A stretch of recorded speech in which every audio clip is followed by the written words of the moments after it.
para este caminho ser atingido. Para a gente ser bem esclarecedor no nosso podcast, eu já vou entrar nessa questão da divulgação da imprensa e a responsabilidade da imprensa divulgar sobre esse tema. A grande imprensa não divulga porque ela alega que isso pode promover mais ainda essas ações. Mas existe uma forma da gente divulgar isso que pode prevenir. E qual seria essa diferença? O senhor pode explicar um pouquinho para a gente? Então, esse é a pergunta, eu acho que é essencial para começar a nossa conversa, né?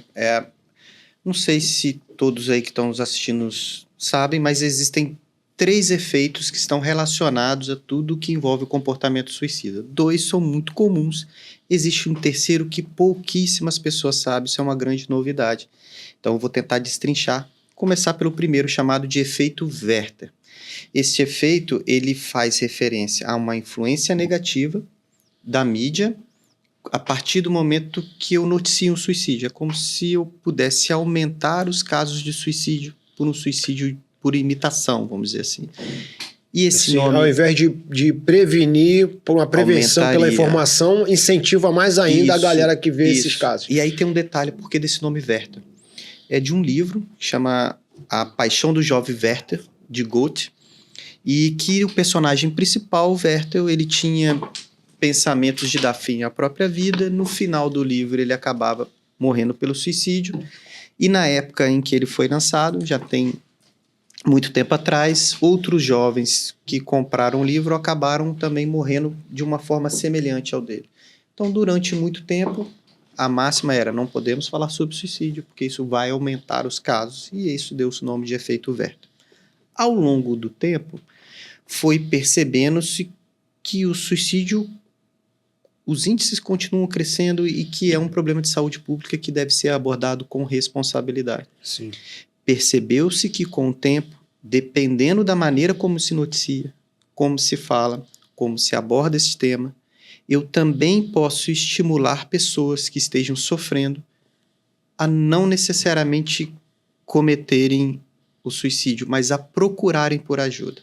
E aí, a esta situação, que é a influência positiva da mídia, a depender da maneira como fala, no sentido de fazer com que as pessoas procurem por ajuda, eu chamo de efeito Papageno, e faz referência a uma obra chamada de A Flauta Mágica, de Mozart, onde o personagem principal, o Papageno, ele também pensava em dar fim à própria vida, mas ele, com o apoio e o suporte dos amigos, ele consegue ter um outro final. Então, este é um efeito protetor. Mas você sabe que, mais recentemente, eu li um trabalho que é uma tese de doutorado de uma pesquisadora do Espírito Santo, se eu não me engano, da Universidade Federal do Espírito Santo, que ele aborda um terceiro tema, um terceiro efeito, que esse eu tenho certeza que quase ninguém sabe. E este efeito é chamado de efeito Severino, porque ele faz referência a uma obra brasileira, que é Morte e Vida Severina, João Cabral de Melo Neto. Então, o Severino, que é um personagem, também pensava em cometer o suicídio, mas é mostrado por os outros membros ali da obra, os outros personagens da obra, fatores de proteção, abordando sobre filhos, sobre outras coisas, e acaba que o suicídio não ocorre. E aí o efeito Severino é uma coisa curiosa que tem a ver um pouco com o que a gente está falando. Quando a gente fala de aumentar o suicídio, dependendo da forma como eu falo, ou de reduzir o suicídio, se eu noticiar de uma forma correta, eu falo mais das mídias tradicionais. Sim.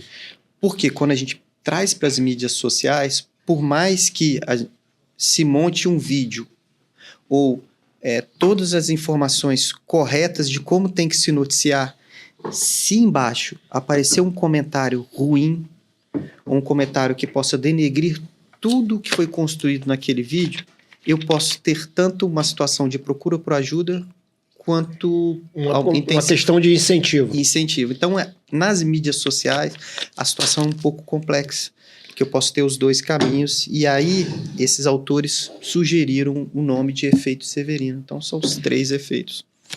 Você acha que cabe ali uma reformulação nesse acordo? Porque isso não é uma lei, né, que proíbe, não. Você acha que cabe uma reformulação ou um treinamento da grande imprensa? Aí é que tá. Cabe um treinamento.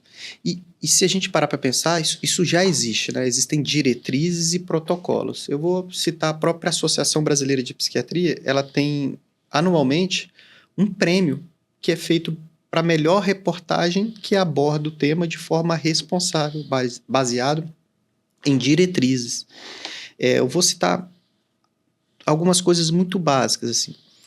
Além da diretriz da BP, existe uma norma da Organização Mundial de Saúde.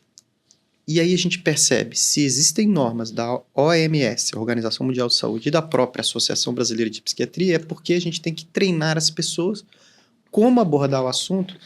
E eu acho que aqui esse bate-papo já começa a desmistificar isso. E aí eu convido as pessoas a procurarem a publicação da OMS, que fala sobre como noticiar o suicídio, e uma cartilha que chama Comportamento Suicídio, Conhecer para Prevenir, que é da Associação Brasileira de Psiquiatria, em parceria com...